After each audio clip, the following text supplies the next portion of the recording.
Hai semua, selamat datang di channel Baca Saham. Pada video ini, kita akan bahas satu topik dengan judul Strategi Sukses Nabung Saham.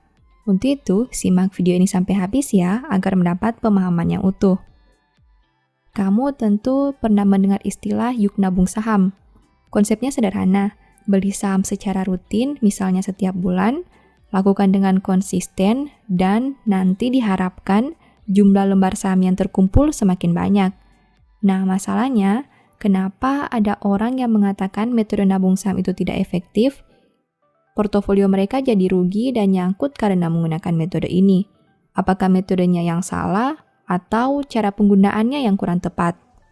Kita ambil contoh saham UNVR atau Unilever Indonesia. Saham ini sering disebut sebagai saham yang bisa ditabung. Fundamental perusahaan bagus dan produknya dibutuhkan setiap hari. Mau keramas, pakai Lifebuoy. Mau sikat gigi, pakai Pepsodent. Mau cuci baju, pakai Rinso.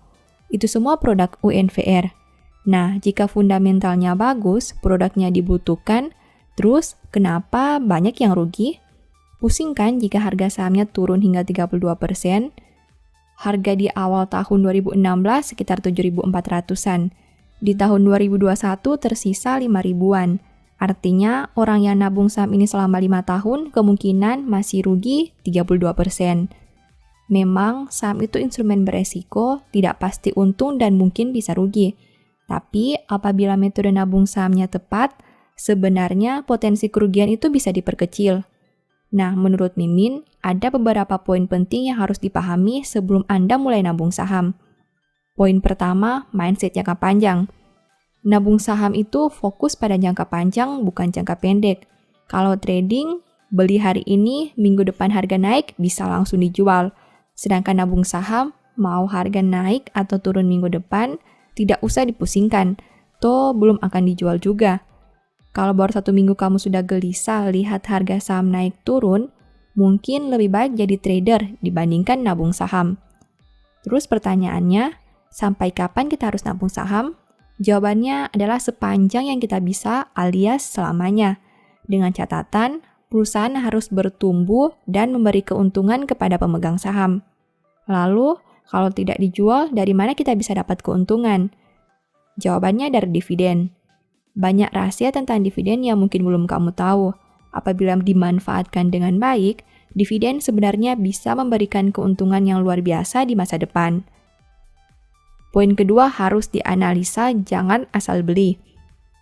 Bukan berarti saat kamu lihat produk perusahaan dipakai setiap hari, kamu langsung tentukan saham itu bagus untuk ditabung. Ada poin penting yang harus dianalisa, baik dari segi kualitatif maupun kuantitatif. Contohnya, siapa owner perusahaan, bagaimana penjualan dan laba perusahaan, apakah ada risiko yang besar di balik perusahaan itu, dan masih banyak lagi. Intinya, memilih saham yang ditabung tidak cukup dengan melihat produk atau jasa perusahaan di kehidupan sehari-hari, tapi ada PR khusus yang harus kita kerjakan. Poin ketiga, money management yang baik. Sahamnya sudah tepat, tapi money managementnya kacau, ya sama saja. Kamu harus punya strategi untuk mengatur dana dalam membeli saham. Bagaimana jika harganya naik? Bagaimana jika harganya turun?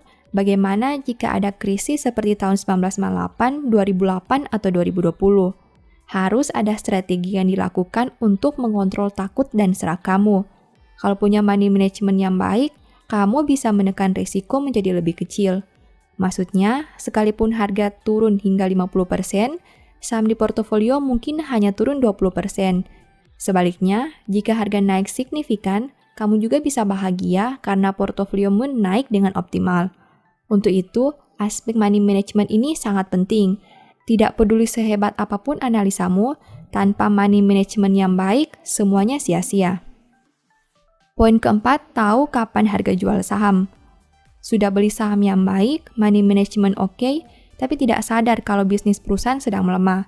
Akhirnya, kamu terlambat jual saham karena berpikir semua baik-baik saja. Memang, nabung saham itu fokus pada jangka panjang. Namun, jika dalam jangka tertentu bisnis perusahaan terus menurun, kamu harus segera menjual saham itu. Jangan sampai hanya diam saja, berpikir fundamental selalu bagus dan akhirnya nyangkut di sana. Untuk itu, kamu harus punya kriteria yang dijadikan patokan sehingga bisa mengantisipasi saham yang mulai menunjukkan pelemahan kinerja. Dengan adanya berbagai permasalahan yang disebutkan sebelumnya, di tahun 2021 Mimin berinisiatif menulis satu e-book baru dengan judul Strategi Nabung Saham. E-book ini membahas berbagai poin penting yang harus diperhatikan dalam metode nabung saham seperti langkah teknik analisanya bagaimana, kriteria saham seperti apa yang bisa ditabung, berapa jumlah saham yang sebaiknya ditabung, teknik money management sehingga mengurangi kemungkinan nyangkut, rahasia dividen yang tidak disadari banyak orang, bagaimana menilai bisnis yang sedang melemah sehingga bisa segera menjual saham, dan ada bonus pembahasan mempersiapkan dana pensiun melalui metode nabung saham. Semua poin penting itu dibahas pada buku Strategi Nabung Saham dengan bahasa sederhana sehingga mudah untuk dipahami bahkan oleh seorang pemula. Selain itu, ada juga berbagai contoh kasus yang memudahkan kamu untuk mendalami metode ini. Tidak hanya itu, Mimin juga memberikan bonus berupa file Excel yang berisi jurnal nabung saham, simulasi dollar cost averaging, cara proyeksi dividen, dan sampai perhitungan dalam mempersiapkan dana pensiun melalui saham. Lalu, siapa saja yang sebaiknya membaca buku Strategi Nabung Saham? Mereka yang masih pemula dan ingin belajar nabung saham. Mereka yang selama ini sudah nabung saham tapi terus rugi. Mereka yang masih bingung cara menentukan saham yang layak ditabung. Mereka yang money management-nya masih kacau. Mereka yang masih takut dan serakah saat melihat harga yang naik turun. Mereka yang ingin mencari dividen investor. Mereka yang sedang mempersiapkan dana pensiun melalui instrumen saham. E-book ini berjumlah 126 halaman dengan pembahasan materi sebanyak 105 halaman. Materi disajikan secara to the point dan terstruktur, sehingga pembaca bisa langsung memahami inti dari pembahasan setiap bab. Tentu saja, e-book Strategi Nabung Saham ini berbeda dengan e-book The Stock Market. Apabila The Stock Market lebih menekankan pada metode value investing, di e-book ini Mimin fokus kepada teknik dan money management nabung saham, serta bagaimana merencanakan dana pensiun melalui pasar saham. Berikut ini tampilan daftar isi dari e-book Strategi Nabung Saham.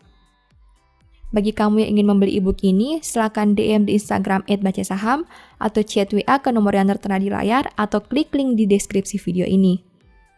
Demikian informasi pada video ini, semoga berguna bagi Anda semua ya. Oh ya, saya mau menyampaikan bahwa Baca Saham mempunyai 2 e-book lain yang mungkin saja bisa berguna bagi kamu. Pertama, The Stock Market, di mana berisi panduan bagaimana menganalisa fundamental dan laporan keuangan perusahaan dengan akurat, menentukan harga beli dan jual yang tepat, serta mengatur money management dalam membeli saham.